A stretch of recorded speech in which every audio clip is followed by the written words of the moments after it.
여호수아 1장 10절부터 18절까지의 말씀 교독합니다. 10절 제가 먼저 읽습니다. 이에 여호수아가 그 백성의 관리들에게 명령하여 이르되 진중에 두루 다니며 그 백성에게 명령하여 이르기를 양식을 준비하라. 사흘 안에 너희가 이 요단을 건너 너희의 하나님 여호와께서 너희에게 주사 차지하게 하시는 땅을 차지하기 위하여 들어갈 것임이니라 하라. 여호수아가 또 루벤 지파와 갓 지파와 므낫세 반 지파에게 말하여 이르되 너희에게 명령하여 이르기를 너희의 하나님 여호와께서 너희에게 안식을 주시며 이 땅을 너희에게 주시리라 하였으니 너희는 그 말을 기억하라. 너희의 처자와 가축은 모세가 너희에게 준 요단 이쪽 땅에 머무르려니와 너희 모든 용사들은 무장하고 너희의 형제보다 앞서 건너가서 그들을 돕되 여호와께서 너희를 안식하게 하신 것 같이 너희의 형제도 안식하며 그들도 너희의 하나님 여호와께서 주시는 그 땅을 차지하기까지 하라.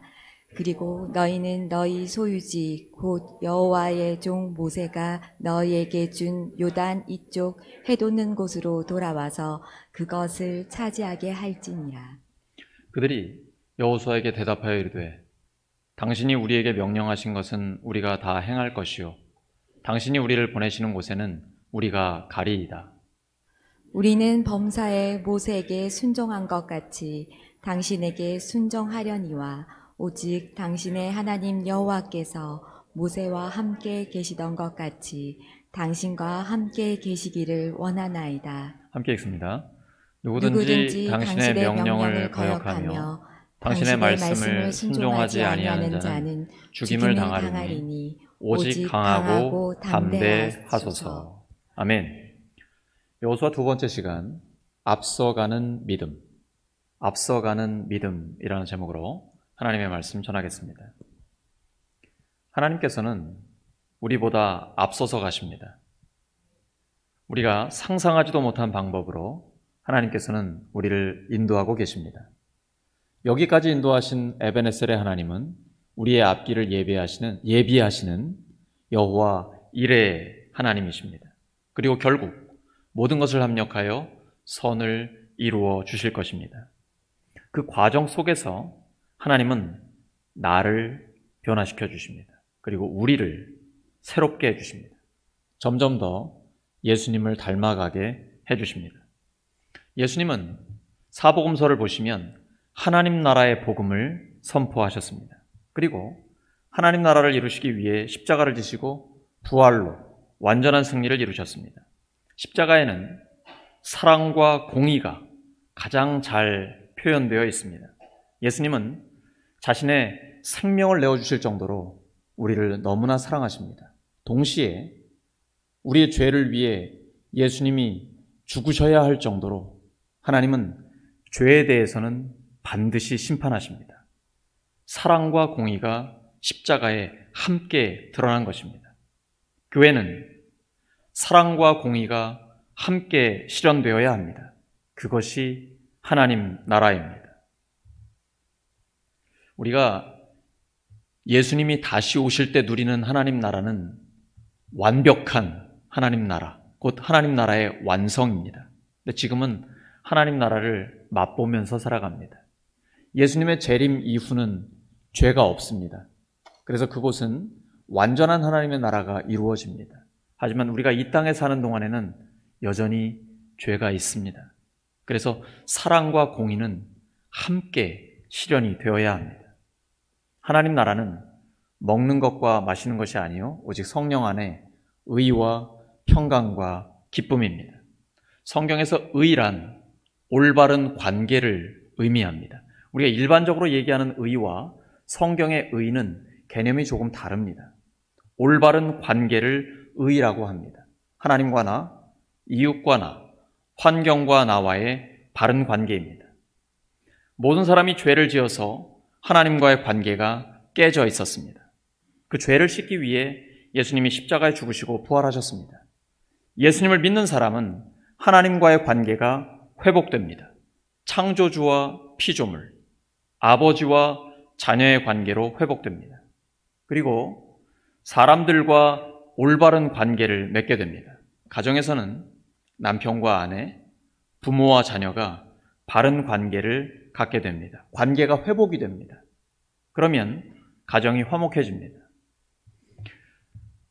가정이 화목하다가도 깨질 때가 있잖아요. 여러분 안 싸우십니까? 저희 부부는 가끔 싸울 때도 있거든요. 그럼 이제 저도 하나님께 기도하고 제 아내도 하나님께 기도하고, 하나님 왜 꼭 제가 먼저 가야 돼요? 이제 하나님 앞에 막 반항을 하는 거죠. 제 아내 똑같이 하겠죠. 하나님 왜 꼭 제가 먼저 가야 돼요? 뭐 이러겠죠. 근데 서로 싸우지만 그 중간에는 하나님이 계신 거죠. 그래서 하나님이 다시 회복을 시켜주십니다. 이 가정이 다시 화목해지는 거죠. 교회에서는 담임 목사와 부교역자, 목회자와 성도, 성도와 성도의 바른 관계가 회복됩니다. 그것은 상하 관계가 아닙니다. 상호 존중 관계입니다. 서로가 서로를 섬기는 관계입니다. 권위적인 것은 성경적이지 않습니다. 하지만 권위는 있어야 합니다. 말씀의 권위, 영적인 권위는 있어야 합니다. 권위가 없다면 그것은 무능한 것입니다. 친구 같은 아빠가 되고 싶습니다. 그런데 아빠의 권위를 잃어버리면 콩가루 집안이 됩니다. 교회도 마찬가지입니다. 상호 존중 관계이지만 권위가 없어지면 그것은 무능한 것이고 교회의 질서가 깨집니다. 카리스마, 반드시 있어야 합니다. 카리스는 헬라어로 선물이라는 뜻입니다. 성령의 은사를 의미합니다. 성령의 은사를 주신 목적은 능력 있게 쓰임받아 교회를 섬기는 것입니다. 사도행전 1장 8절에서 오직 성령이 너희에게 마시면 너희가 권능을 받고 라고 약속하셨습니다. 여기 권능은 헬라어로 두나미스입니다. 다이너마이트가 여기서 나온 말입니다. 폭발적인 힘을 우리에게 주신다는 것입니다. 그 힘은 나의 힘이 아니라 성령님의 능력이죠.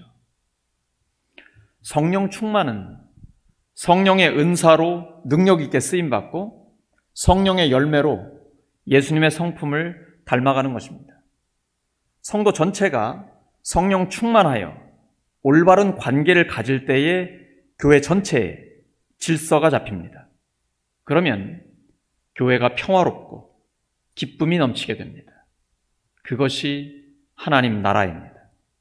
하나님 나라는 세상과 다릅니다. 먹는 것과 마시는 것이 아니요 오직 성령 안에 의와 평강과 기쁨입니다. 순서는 의부터 시작됩니다. 하나님과 나, 이웃과 나, 환경과 나와의 바른 관계가 세워지면 질서가 잡히고 평화가 이루어지고 거기에 진정한 기쁨이 있게 됩니다. 중요한 것이 요즘 환경과 올바른 관계를 맺는 것입니다.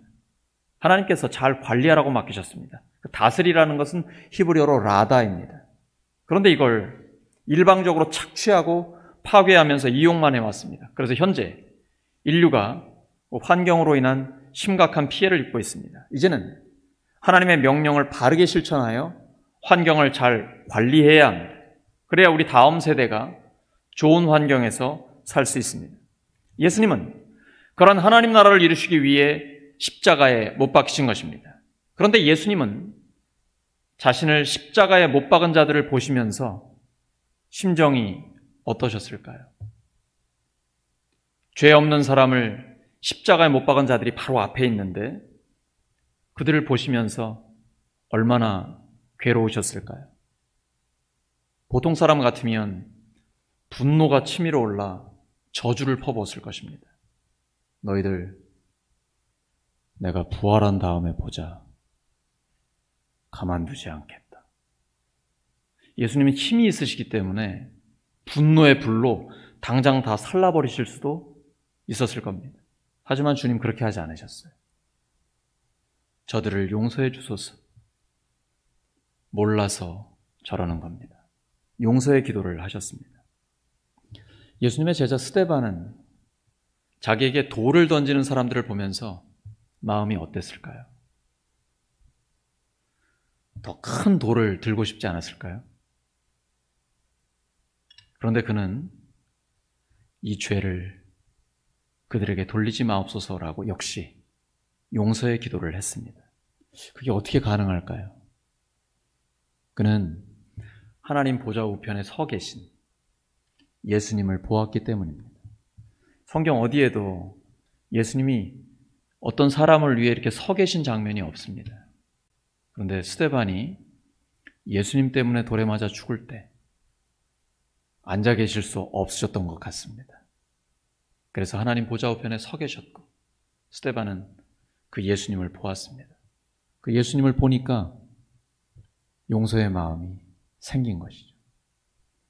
히브리서 12장 2절입니다. 시작. 믿음의 주요 또 온전하게 하시는 이인 예수를 바라보자. 그는 그 앞에 있는 기쁨을 위하여 십자가를 참으사 부끄러움을 개의치 아니하시더니 하나님 보좌 우편에 앉으셨느니라. 예수님은 부활의 기쁨을 위하여 십자가를 참으시고 부끄러움을 개의치 않으셨습니다. 그 결과 주님께서는 부활하여 우주 만물의 주님이 되셨습니다. 그때 스데반이 돌에 맞아 죽을 때 바로 그 자리에 있던 사울은 스데반이 돌에 맞아 죽는 게 마땅하다고 여겼습니다. 그는 예수님 믿는 사람을 핍박하다가 부활하신 주님을 만나고 변화됐습니다. 그가 이렇게 고백합니다. 내가 그리스도와 함께 십자가에 못 박혔나니. 예수님이 십자가에 못 박힐 때 자신을 못 박은 자들을 용서하신 것처럼 나도 용서한다라는 의미가 담겨 있습니다. 내가 그리스도와 함께 십자가에 못 박혔나니 그런즉 이제는 내가 사는 것이 아니오 오직 내 안에 그리스도께서 사시는 것이라. 이제 내가 육체 가운데 사는 것은 나를 사랑하사 나를 위하여 자기 자신을 버리신 하나님의 아들을 믿는 믿음 안에서 사는 것이라. 예수님 믿고 산다는 것은 나의 모든 죄를 용서하신 예수님처럼 용서하며 사는 것입니다. 우리가 존경하는 믿음의 선배 손영원 목사님은 아들 둘이 있었는데 둘 다 20대 초반의 청년이었습니다. 근데 그 두 아들을 죽인 원수를 양자로 삼았습니다. 가족들이 반대했는데도 진짜 원수를 사랑하자고 양자로 삼았습니다. 근데 손 목사님이 그 양자를 볼 때마다 마음이 어땠을까요? 가슴에 묻은 두 아들을 보고 싶을 때마다 그의 심정이 어땠을까요? 진짜 찢어지는 것 같았을 것입니다. 그 고통을 어떻게 이겼을까요? 기도밖에 없습니다. 기도할 때 하나님은 위로해 주십니다. 그리고 예수님을 생각나게 해주세요. 자기 십자가에 못 박은 그들을 용서하신 예수님을 생각나게 해주시고 그리고 예수님의 말씀이 떠오르게 해주십니다. 원수를 사랑하라. 요셉도 떠오르게 해주셨을지 모르겠어요. 자기를 돈 받고 팔아버린 형들을 용서했지 않습니까? 요셉이 특별해서가 아닙니다. 그에게 하나님의 넘치는 위로를 주셨기 때문에 요셉은 용서할 수 있었습니다. 손 목사님은 그 양자를 끝까지 품었습니다. 그리고 결국 그 사람은 이후에 목사가 되었습니다. 출애굽 이후에 광야에서 이스라엘의 12 정탐꾼들이 가나안 땅을 살펴보고 돌아와서 10명의 정탐꾼들은 부정적인 보고를 했습니다. 그 소식을 듣고 국민 전체가 낙심하고 좌절해서 차라리 이집트 노예 생활로 돌아가겠다. 우리 지도자 다른 사람 세우자. 이렇게 얘기해요. 그때 여호수아와 갈렙은 자신의 옷을 찢으며 믿음의 선포를 합니다. 하나님이 우리와 함께 하시면 저들은 우리의 밥이다. 그 말을 듣고 여러분이라면 어떻게 하시겠습니까? 아멘! 이러지 않으시겠어요? 근데 이스라엘 백성들은 돌을 들었습니다. 자기에게 돌을 던지려고 하는 그 이스라엘 백성들을 보면서 여호수아의 심정이 어땠을까요? 마음이 찢어졌을 것입니다. 그때 하나님의 영광이 임하고 위기를 벗어나게 됩니다. 그리고 결국 여호수아는 가나안 땅에 들어가게 됩니다. 새로운 지도자 여호수아는 말씀을 믿고 말씀대로 움직입니다. 그리고는 약속의 땅을 하나하나 밟아 차지하게 됩니다. 말씀대로 이루어졌습니다. 어떠한 경우에도 하나님의 말씀이 임하면 살 길이 열립니다. 믿음은 움직이는 것입니다. 하나님의 약속을 붙들고 움직이는 것입니다. 본문 10절 맨 앞에 이해라고 되어 있습니다. 그것이 바로 그런 뜻입니다. 2절부터 9절까지의 약속을 붙들고 여호수아가 움직이는 것입니다. 오직 강하고 극히 담대하여 하나님의 말씀을 다 지켜 행하고 우로나 좌로나 치우치지 마라. 그러면 네가 어디로 가든지 형통하게 된다. 내가 너와 함께한다. 이 하나님의 약속 붙들고 움직이는 것입니다. 하나님의 명령을 따라 강하고 담대하게 행동합니다. 그때 그와 그의 백성들은 하나님께서 주시는 땅에 들어가게 됐습니다. 예수님은 겟세마네에서 내 뜻대로 마시고 아버지의 뜻대로 가소서라고 기도하셨습니다. 그리고 주님은 하나님 뜻을 아시고 십자가를 향하여 묵묵히 움직이셨습니다. 그리고 최후 승리를 거두셨습니다. 예수의 히브리어 이름이 여호수아입니다. 여호수아는 백성들에게 선포합니다. 본문 13절에 나오죠. 말씀을 기억하라. 말씀대로 실천하라. 우로나 좌로나 치우치지 마라. 말씀을 들었으면 과감하게 결단하고 끝까지 밀고 나가야 합니다. 하나님의 뜻이라는 확신이 있으면 어떤 어려움이 있어도 멈추지 말아야 합니다. 때로는 비난을 받고 욕먹을 각오까지 해야 합니다. 마태복음 5장 11절과 12절입니다. 시작. 나로 말미암아 너희를 욕하고 박해하고 거짓으로 너희를 거슬러 모든 악한 말을 할 때에는 너희에게 복이 있나니 기뻐하고 즐거워하라. 하늘에서 너희의 상이 큼이라. 너희 전에 있던 선지자들도 이같이 박해하였느니라. 교회는 사랑과 공의가 함께 실현되어야 합니다. 잘못된 것은 잘못됐다고 말해야 합니다. 그러나 그 잘못을 용서하고 축복하는 자리까지 나아가는 것입니다. 가늠하다 현장에서 잡힌 여인에게 예수님 말씀하셨습니다. 나도 너를 정죄하지 아니하노니 가서 다시는 죄를 범하지 말라. 여기까지 가는 것입니다. 다시는 죄를 범하지 말라. 우리 믿음의 근거는 하나님의 말씀에 있습니다. 그 말씀은 하나님의 약속입니다. 약속을 붙드는 것이 믿음입니다. 그리고 이 믿음의 사람은 움직입니다. 우리가 믿으면 시간과 물질과 에너지를 투자합니다. 믿으면 행동합니다. 오늘 본문에서 하나님의 약속을 믿은 여호수아는 움직이기 시작합니다. 본문 11절에서 여호수아는 양식을 준비하라는 명령을 내립니다. 지금까지 만나를 먹었는데 뭘 준비할 필요가 있겠습니까? 하지만 이제 준비하라고 명령합니다. 이스라엘은 하루하루 하나님이 주시는 만나로 살았습니다. 그래서 양식 준비할 필요가 없었어요. 물론 광야에서는 준비할 수도 없었습니다. 그런데 아마도 요단 동쪽에 정착한 두 지파 반이 먹을 것을 구할 수 있었던 것으로 보입니다. 여호수아 5장 12절입니다. 시작. 또 그 땅의 소산물을 먹은 다음 날에 만나가 그쳤으니 이스라엘 사람들이 다시는 만나를 얻지 못하였고 그 해 가나안 땅에 소출을 먹었더라. 하나님께서는 음식을 구할 수 없는 광야에서 만나라는 특별 은총으로 이스라엘을 먹이셨습니다. 하지만 가나안으로 들어간 뒤에 그 땅의 열매를 먹을 때부터 만나는 그쳤고 그 땅의 소산을 먹는 일반 은총이 내려집니다. 따라하시죠. 특별 은총, 일반 은총. 일반적으로 자기는 아무런 노력도 하지 않고 하나님이 주시기만 기다리는 것을 신앙이라고 생각하기 쉽습니다. 이런 걸 전문용어로 뭐라 그러죠? 누워서 감 떨어지기를 기다리는 거죠. 신앙을 이렇게 오해하시는 분들이 계시더라고요. 하나님께서는 우리가 연약할 때 우리에게 특별 은총을 부어주십니다.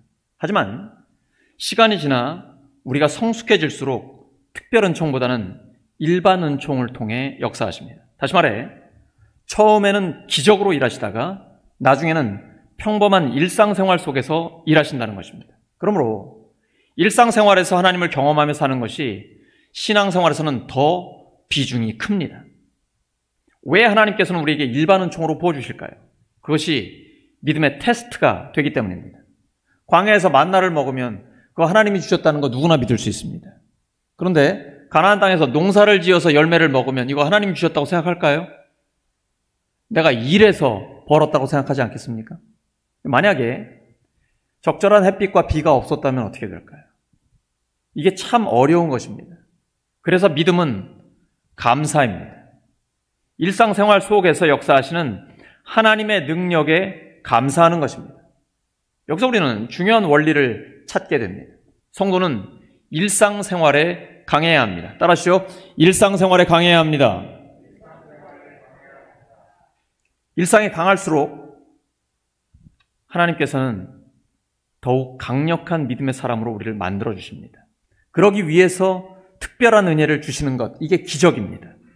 기적을 체험하고 계속 기적만 구하는 것은 건전한 신앙, 균형 잡힌 신앙이 아닙니다. 우리가 이제 21일간 다니엘 기도에 참여할 텐데 기적적인 간증들을 많이 듣게 될 것을 기대하고 있습니다.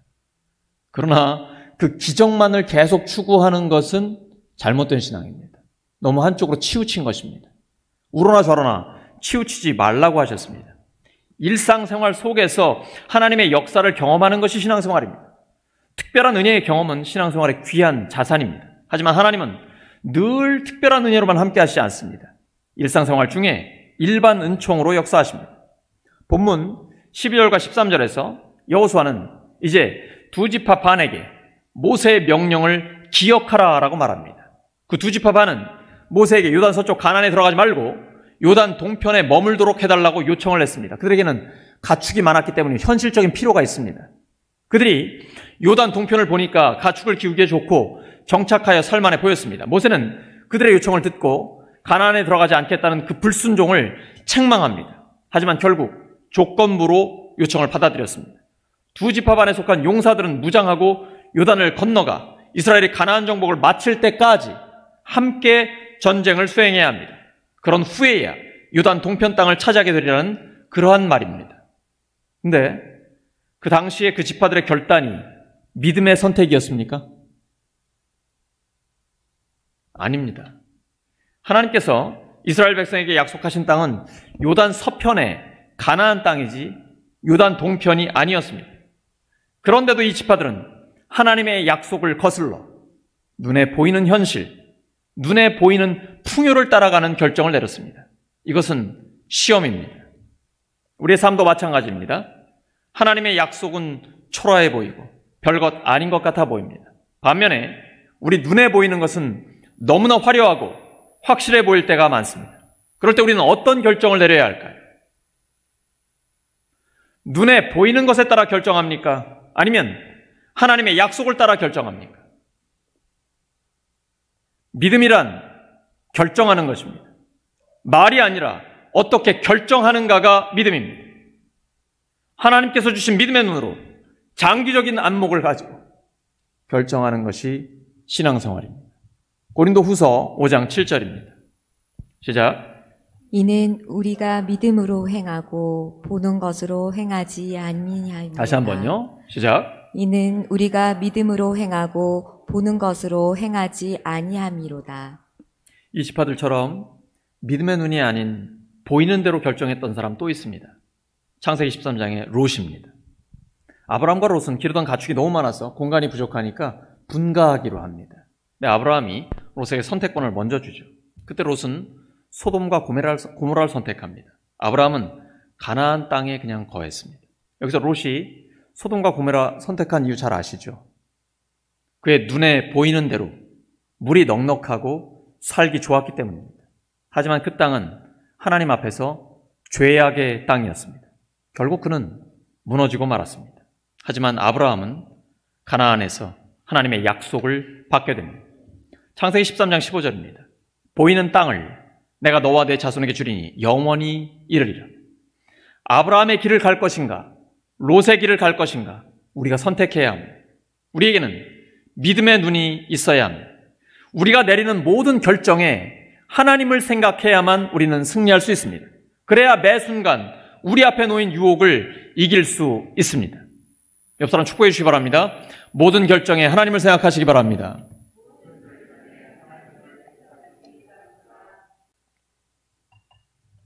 이렇게 그 두 지파 반의 행로는 일찍이 결정되었습니다. 가족과 함께 먼저 안정을 찾았습니다. 그러면 12지파 전체 공동체를 하나로 유지하는 방법은 무엇일까요? 더 가진 자, 먼저 누린 자가 더 많은 책임을 지는 것입니다. 더 가진 자, 먼저 누린 자는 사명을 짊어져야 합니다. 우리 교회에 이렇게 기둥들이 있습니다. 굉장히 크고 튼튼하지요. 우리가 기둥같이 여긴다. 이게 무슨 뜻입니까? 덩그랗게 기둥만 세워두려 한다면은 굳이 저 기둥 속에다가 콘크리트, 철근, 수많은 자재들을 돈 들여서 할 필요가 없겠지요. 콘크리트를 붓고 철근을 넣어가면서 더 많은 자재를 쓰는 이유는 따로 있습니다. 단단해진 기둥은 옆에 있는 벽을 지탱하고 위로 천장을 떠받쳐야 합니다. 하나님께서는 교회 안에도 기둥 같은 성도들을 세우십니다. 이때 기둥 같다라는 의미는 무엇입니까? 그것은 섬김입니다. 기둥 속에 철근이나 콘크리트를 자랑하는 것은 중요하지 않습니다. 내 철근 두꺼워, 우리 콘크리트 엄청 많이 썼어, 이런 거 아무 의미도 없습니다. 오직 연약한 것들을 세우고 지지하도록 하나님께서 더 많이 주신 것입니다. 사도행전 6장 4절 말씀대로 목회자는 말씀으로 섬깁니다. 성도는 각자의 은사와 직분으로 섬깁니다. 그때에 하나님께 기둥같이 쓰임받을 수 있습니다. 본문에서 자신들의 처자와 가축을 먼저 안정시킨 지파들은 다른 지파를 도와 기둥이 되고 선봉에 서야 마땅합니다. 본문 14절입니다. 시작. 요단 이편에서 너희 용사들은 무장하고 너의 형제보다 앞서 건너가서 그들을 돕고. 아멘. 따라하시죠. 앞서 건너가서. 말씀 정리합니다. 하나님께서 우리보다 앞서서 가십니다. 하나님을 따라가는 성도는 일상생활에서 더욱 강해질 수 있습니다. 왜냐하면 눈에 보이는 것을 따르지 않고 하나님의 약속을 따르기 때문입니다. 이렇게 먼저 강해진 성도는 섬기는 것이 사명입니다. 앞서가는 믿음으로 기둥같이 쓰임받는 우리 모두가 되기를 예수 그리스도의 이름으로 축원합니다. 함께 기도합니다. 하나님 아버지 감사합니다. 늘 저희들보다 앞서 가주시고 저희들의 길을 인도하시며 예비해 주셔서 감사합니다. 하나님, 그 하나님을 따라가며 일상생활에서 더욱 강력해지는 저희 성도들 되게 하여 주시옵소서. 눈에 보이는 것을 따르지 않고 눈에 보이지 않는 하나님의 약속을 따르게 하여 주시옵소서. 주님, 늘 앞서가는 믿음으로 저희 모두가 기둥같이 하나님께 쓰임받게 하여 주시옵소서. 예수 그리스도의 이름으로 기도드립니다.